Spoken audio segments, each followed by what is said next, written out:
Welcome back to my YouTube channel Manikarnika study.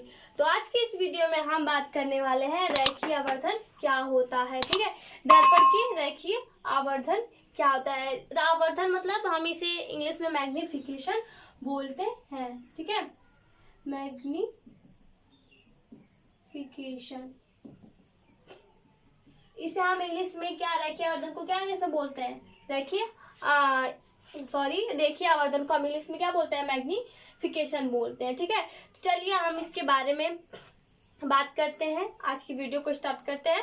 ठीक है, तो चलिए देखिए रेखीय आवर्धन क्या होता है। रेखीय आवर्धन मतलब कि आवर्धन जो होता है, इससे हमें ये पता चलता है कि वस्तु के सापेक्ष आपकी जो प्रतिबिंब है वो कितना बड़ा बनता है, कितना छोटा बनता है, ये हम आवर्धन से ही प्राप्त करते हैं। आवर्धन मतलब कि वही कि वस्तु के सापेक्ष प्रतिबिंब कितना बड़ा बनता है, कितना छोटा बनता है, ये हमें पता करेंगे। जैसे मान लीजिए कि कोई वस्तु है, जो आवर्धन है, जिसे आवर्धन मैग्निफिकेशन जो है, मान लीजिए कोई 2 दिया है आपको। ठीक है, पहले देखिए ये कोई m बराबर, आपको मैंने बताया कि जो रेखीय आवर्धन है इसे मैग्निफिकेशन शॉर्ट में इसे हम m से प्रदर्शित करते हैं। ठीक है, m से इसे प्रदर्शित करते हैं, तो इसलिए मैंने m बराबर क्या लिख दिया 2। तो अभी मैं आपको आगे इसके बारे में बताऊंगी, तो इसका जो सूत्र होता है, इसका जो फॉर्मूला होता है, मैं वो आपको आगे बताऊंगी। बट शॉर्ट में ही सबसे पहले मैं थोड़ा सा इसके बारे में डिफिनेशन बताना चाहती हूँ। तो थोड़ा देखिए इसे कि m बराबर मैंने 2 मान लिया। ठीक है, 2 मान लिया, लेकिन आगे आप सूत्र पढ़ेंगे। अभी मैं बता रही हूँ कि m बराबर क्या होता है, I बटा O होता है। ठीक है, m बराबर I बटा O भी होता है और ऋण V अपन U भी होता है। ठीक है, तो मैंने m बराबर क्या माना, 2 माना, तो मैं इस वाले सूत्र से ले रही हूँ। ये तीनों एक दूसरे के बराबर है, तो हम इसमें से कोई सूत्र उठा लेते हैं। देखिए -V अपन U, तो मैंने m बराबर क्या माना है, 2 माना है। ठीक है, तो -V अपन U हो गया। तो अगर हम यहाँ से त्रिज्या गुणा करेंगे तो ये इसमें इसका मल्टीप्लाई करेंगे तो क्या आ जाएगा, 2U is equal to -V।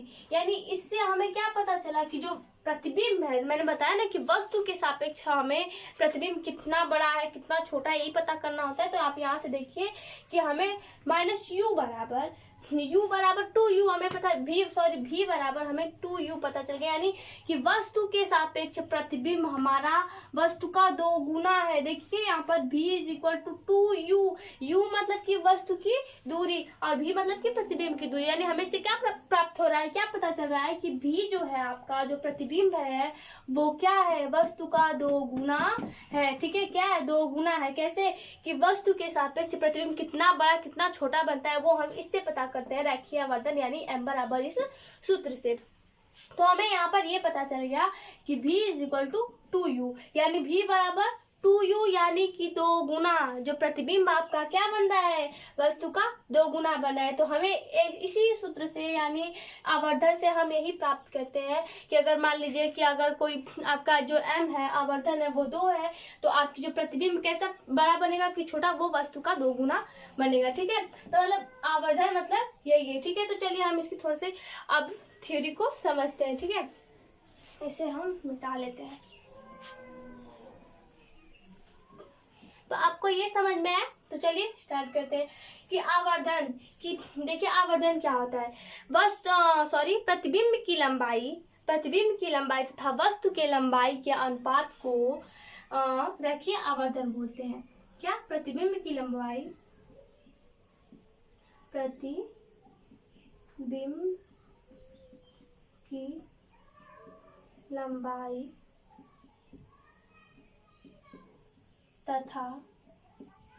वस्तु की लंबाई के अनुपात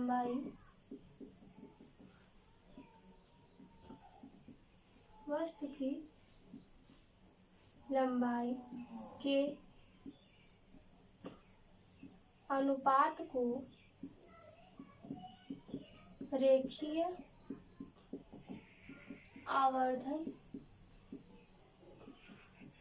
रेखीय आवर्धन कहते हैं। इसे हम m से प्रदर्शित करते हैं।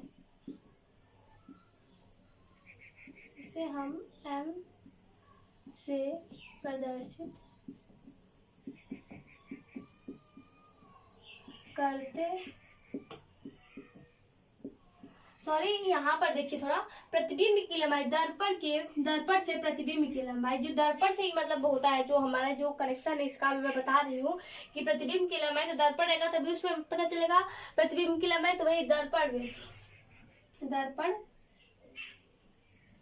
में प्रतिबिंब की लंबाई तथा वस्तु की प्रतिबिंब की लंबाई तथा वस्तु के लंबाई के अनुपात को क्या बोलते हैं? रेखीय आवर्धन कहते हैं। इसे हम m से प्रदर्शित करते हैं। देखिए जो आपकी लंबाई जो है, प्रतिबिंब की लंबाई जो आएगी और वस्तु की लंबाई जो आएगी, उसे हम लंबवत लेंगे। कहाँ से? मुख्य अक्ष के लंबवत। मान लीजिए मुख्य अक्ष है तो ये आपकी वस्तु रखी है, तो प्रतिबिंब कहीं नीचे बन गया, यानी ये a है और ये b है, कोई दर्पण है, ठीक है, अवतल दर्पण है, ठीक। तो ये मान लीजिए कि जो यहाँ पर हमारा जो मुख्य अक्ष है, इसके ऊपर तो हम ऐसे वस्तु रखते हैं, ये वस्तु हो गई आपकी, लेकिन इसका जो प्रतिबिंब नीचे की ओर बन रहा है, यानी कि जो लंबवत, बस इसका मतलब है कि लंबवत हमें लेंगे। ये मुख्य अक्ष है, इस मुख्य अक्ष से वस्तु की जो लंबाई हमें लेनी है, वो लेनी नहीं है, वो होती है लंबवत, हमेशा होती है, ठीक है। तो जो ए बी है वो ओ है, यानी वस्तु है, तो वो क्या है? मुख्य अक्ष के लंबवत है। और जो प्रतिबिंब है, ये प्रतिबिंब मान लीजिए इसका बना है, प्रतिबिंब वो भी क्या है? मुख्य अक्ष के लंबवत है। तो इसका मतलब ये है कि हमें दर्पण की जो मुख्य अक्ष होता है, तो वस्तु की लंबाई और प्रतिबिंब की लंबाई को हमें ये लंबवत होती है, इसे हमें लंबवत लेना होता है, ठीक है। तो इससे हमें क्या पता चल रहा है कि दर्पण में प्रतिबिंब की लंबाई तथा वस्तु की लंबाई के अनुपात को रेखीय आवर्धन करते हैं। रेखीय आवर्धन को किससे प्रदर्शित करते हैं? m से। तो यानी m बराबर क्या? प्रतिबिंब की लंबाई यानी आवर्धन m बराबर m बराबर प्रतिबिंब की लंबाई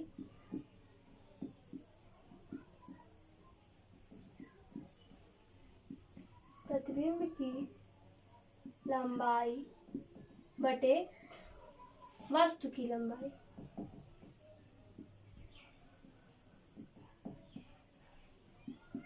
ठीक है, आवर्धन m बराबर प्रतिबिंब की लंबाई वस्तु की लंबाई। अब प्रतिबिंब की लंबाई को हम किससे निरूपित करते हैं? ये हमारी प्रतिबिंब के मुख्य अक्ष के लंबवत प्रतिबिंब की लंबाई को हम I से प्रदर्शित करते हैं, और मुख्य अक्ष के लंबवत वस्तु की लंबाई को O से प्रदर्शित करते हैं, ठीक है। तो यानी आवर्धन m बराबर किससे? प्रतिबिंब की लंबाई को किससे?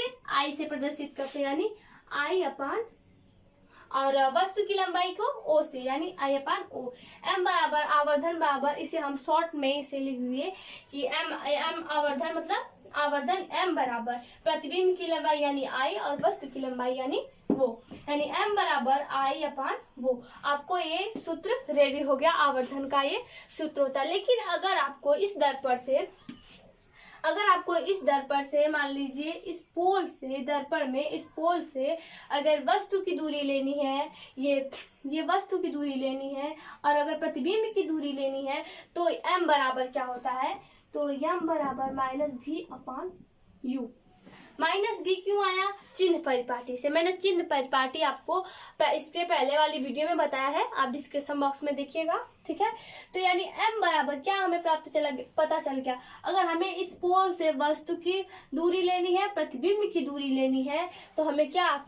m बराबर -v अपान u माइनस आपको चिन्ह परिपाटी से, ठीक है।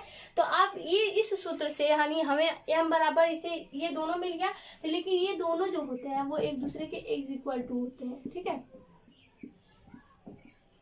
यानी m बराबर I अपान O बराबर -v अपान u। तो मैंने आपको पहले स्टार्टिंग में ही बताया कि मैंने m बराबर जो था, मैंने जो सूत्र लिया था, इसे m बराबर हमने ये लिया था, क्या लिया था? m बराबर -v अपान u। इस तरीके से मैंने जब सूत्र पता किया, तो इस तरीके से मैंने बताया कि जो आवर्धन होता है वो वस्तु के सापेक्ष आपकी प्रतिबिंब की लंबाई प्रतिबिंब कितना बड़ा बनता है, कितना छोटा बनता है, यही पता चलता है, ठीक है। तो m बराबर जो मैंने क्या रखा था? 2 रखा था, और -v अपान u। तो हमें क्या पता चला था? यहाँ से 2u बराबर बराबर माइनस भी ना, तो इसका मतलब यही है, आवर्धन का मतलब कि भी जो है आपका वस्तु का दोगुना। इसी से हमें यही पता चलता है कि वस्तु के सापेक्ष आपकी प्रतिबिंब कितना बड़ा बनता है, कितना छोटा बनता है। तो हमें यहाँ से ये प्राप्त होता है, पता चलता है कि जो आपकी वस्तु होती है वो क्या, सॉरी, जो प्रतिबिंब होता है वो वस्तु का दोगुना होता है। इस आवर्धन से यानी m बराबर मैग्निफिकेशन से हमें ये पता चलता है कि वस्तु के सापेक्ष प्रतिबिंब कितना बड़ा, कितना छोटा बनता है। एक बार फिर से रिपीट करते हैं कि दर्पण में प्रतिबिंब की लंबाई तथा वस्तु की लंबाई के अनुपात को आवर्धन बोलते हैं। इसे m से प्रदर्शित करते हैं। इस डिफिनेशन से हमें ये सूत्र प्राप्त होता है कि प्रतिबिंब की लंबाई तथा वस्तु की लंबाई के अनुपात यानी हमने यहाँ पर बटा कर दिया, ठीक है, बटे वस्तु की लंबाई m बराबर, ये हमें प्राप्त होता है कि m बराबर प्रतिबिंब की लंबाई बटे वस्तु की लंबाई, यानी इसे हम शॉर्ट में I और O बोलते हैं। O को वस्तु की लंबाई और I को प्रतिबिंब की लंबाई, तो यानी m बराबर I/O। लेकिन अगर आपको पोल से अगर वस्तु की दूरियां लेनी है या प्रतिबिंब की दूरी, ये दूरियां लेनी है, तो m बराबर क्या, -V/U, माइनस चिन्ह परिपाटी से, ठीक है।